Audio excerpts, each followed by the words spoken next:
Last week, the Troy football team dropped to 4-2 on the season after falling to South Alabama. The Trojans will look to bounce back from that loss as they take on the Georgia State Panthers Saturday afternoon in Georgia State Stadium.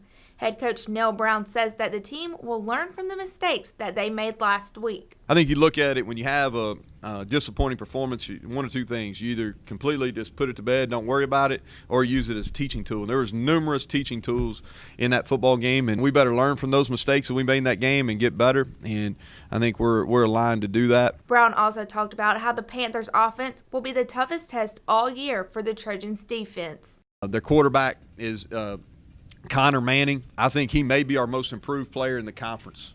He is really playing at a high level. The receiver Penny Hart was first team all conference as a true freshman. Had a huge game against ULM last week, and their backs are extremely versatile. They play multiple running backs, and they get the ball to them in a variety of different ways. They line them up out wide, throw them the ball out of the backfield, run them in between tackles. Brown also mentions why the offense will need to perform at a high level against the Panthers' defense. They're playing the run extremely well, 3 down front, and they've got maybe the best corner tandem in our conference. Those guys have played together now for 3 years, and Jerome Smith and Shandon Sullivan. I think they do as good a job of covering as any tandem in our conference. And lastly, Brown spoke on why the special teams unit will also need to be prepared. And special teams wise, they put Hart back there in the punt return, so we've got to be really wary of where he's at all times.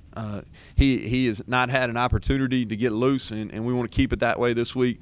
And then they put the running back, Glenn Smith, back on kickoff returns, and he's already taken one to the house and had several big returns, and he's done that really throughout his whole career. The game will be available to watch on ESPN3, and you can listen to it on Troy Radio Network. Sarah Drake, Troy, TrojanVision Sports.